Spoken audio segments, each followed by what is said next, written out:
Shalom Alaikum, Bapak Ibu Saudara-saudari yang dikasihi dalam Tuhan. Bersyukur bisa berjumpa dengan saya untuk belajar firman Tuhan. Kita berdoa. Bapa, dalam nama Tuhan Yesus, terima kasih untuk waktu ini. Sebentar kami akan belajar firman-Mu. Roh Kudus kiranya tolong kami, sehingga kami sanggup memahami kebenaran firman-Mu, ya Bapak. Dalam nama Tuhan Yesus, kami berdoa. Amin. Bapak Ibu Saudara-saudari yang dikasihi dalam Tuhan, hari ini Sabtu 16 Januari 2021 kita akan belajar dari Matius pasal yang kelima ayat yang ketujuh. Matius pasal yang kelima ayat yang ketujuh. Judulnya adalah kebahagiaan orang yang murah hati. Kebahagiaan orang yang murah hati.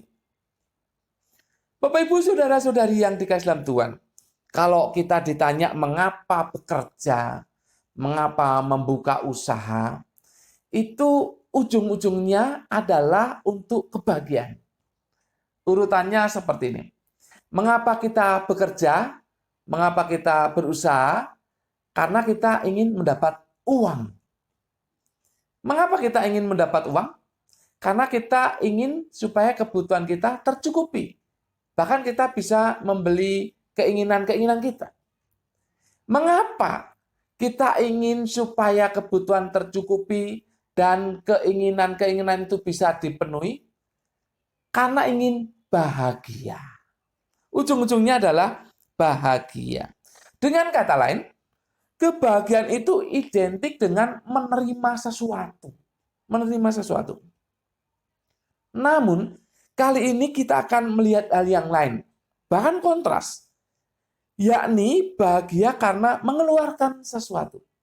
Yaitu mengeluarkan kemurahan hati. Kita baca ayatnya. Berbahagialah orang yang murah hatinya, karena mereka akan beroleh kemurahan. Bapak Ibu Saudara-saudari yang dikasihi dalam Tuhan, kata orang yang murah hati dalam bahasa Yunani adalah hoi eleimones. Hoi eleimones. Itu artinya orang-orang yang penyayang. Orang-orang yang simpatik. Orang-orang yang berbelas kasihan. Intinya mereka adalah orang yang begitu terpengaruh oleh penderitaan orang lain sehingga cenderung untuk membebaskan penderitaan itu atau memberikan bantuan atau meringankan penderitaan orang lain itu. Mereka merupakan orang-orang yang menunjukkan kesalehan secara nyata. Itu adalah orang yang murah hati. Jadi sangat terganggu begitu kalau ada orang yang menderita. Karena dia ada rasa ingin menolong begitu. Ingin meringankan penderitaan. Inilah orang yang murah hati. Namun juga ada yang memberi pengertian yang lainnya, itu orang yang juga terganggu karena ada dosa dari orang lain. Sehingga dia berusaha untuk menolong supaya orang lain itu terhindar dari belenggu dosa. Supaya orang lain itu bisa lepas dari dosa. Jadi terganggu juga. Itu orang yang murah hati. Intinya di sini jelas sekali, orang yang murah hati adalah orang yang mau memberi bantuan atau membantu apa yang dibutuhkan oleh orang lain. Bapak Ibu Saudara-saudari yang dikasihi dalam Tuhan, mengapa orang yang seperti itu berbahagia? Mengapa orang yang murah hati itu berbahagia? Karena mereka akan mendapat kemurahan, terutama dari Tuhan. Ingat, ini bukan motivasi orang itu ya. Bukan motivasi dia bermurah hati supaya mendapat kemurahan, tidak. Tetapi orang ini memang murah hati sehingga mau tidak mau dia itu menerima kemurahan. Terutama dari Tuhan. Mari kita baca satu ayat firman Tuhan. yaitu Matius pasal yang ke-10 ayat 42. Demikian. Dan barang siapa memberi air sejuk secangkir saja pun kepada salah seorang yang kecil ini, karena ia muridku, aku berkata kepadamu, sesungguhnya ia tidak akan kehilangan upahnya daripadanya. Perhatikan di sini. Ini bukan motivasi orang ini memberi air minum yang sejuk kepada orang lain, orang yang dikatakan di sini orang kecil. Bukan motivasi untuk mendapatkan imbalan, bukan. Tetapi dikatakan di situ bahwa dia tidak akan kehilangan upahnya. Artinya bahwa itu otomatis dia akan terima nanti.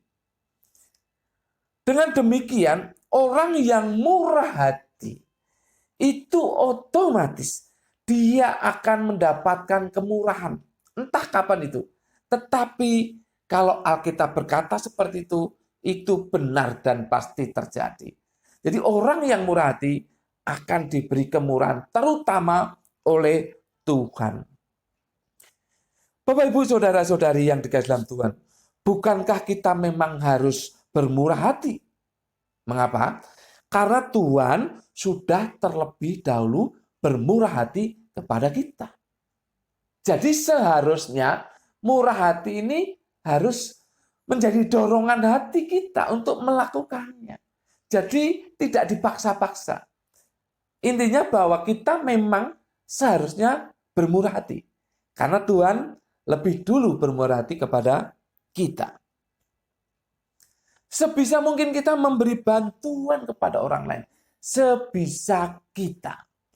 Tidak perlu dipaksa. Tapi kalau kita bisa beri bantuan, khususnya bagi mereka yang menderita, bagi mereka yang memerlukan bantuan, kita harus memberikannya. Di sisi lain, kita juga harus menegur orang yang berbuat salah, berbuat dosa. Karena orang itu pun memerlukan bantuan kita untuk lepas dari kesalahan atau dosanya. Jadi itu kita juga berikan, yaitu menegur orang itu. Ingat, jangan pamrih. Jangan pamrih. Kalau kita bermurah hati, ya lakukan saja. Lakukan saja. Tunjukkan saja kemurahan hati kita. Tidak perlu pamrih. Tidak perlu ingin dibalas. Tidak perlu ingin dihargai, dihormati. Tunjukkan saja kemurahan hati. Karena orang lain memang membutuhkan, jadi kita tunjukkan saja kemurahan hati. Tidak perlu pamrih. Tapi yang terakhir, percayalah. Suatu kali Tuhan sendiri yang akan memberikan kemurahan kepada kita. Tuhan sendiri yang akan memberikan kemurahan kepada kita. Artinya upah kemurahan hati kita itu ada. Tidak perlu pamrih, tetapi suatu kali kita pasti akan mendapat kemurahan. Apalagi ketika suatu kali kita mengalami penderitaan, kekurangan, atau apapun, saat itu Tuhan akan memberikan kemurahan. Dan itu merupakan kebahagiaan bagi kita. Bapak, Ibu, saudara-saudari yang dikasihi dalam Tuhan, maukah Anda diberi kemurahan oleh Tuhan? Atau Tuhan memakai orang lain untuk murah hati kepada Anda? Saya yakin jawabnya mau. Tetapi lakukan dulu kemurahan hati dari kita. Tunjukkan dulu bahwa kita murah hati. Suatu kali kita akan mendapatkan upahnya. Amin. Mari kita berdoa. Bapa, dalam nama Tuhan Yesus, terima kasih untuk firman-Mu. Kami sudah belajar. Roh Kudus, tolong kami untuk melakukannya. Untuk membuat kami bermurah hati. Karena kami tahu ada upah menanti.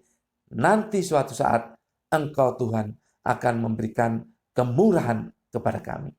Terima kasih atas firman-Mu ya Bapa. Dalam nama Tuhan Yesus kami berdoa. Semua yang percaya katakan amin. Tuhan memberkati Bapak Ibu saudara-saudari senantiasa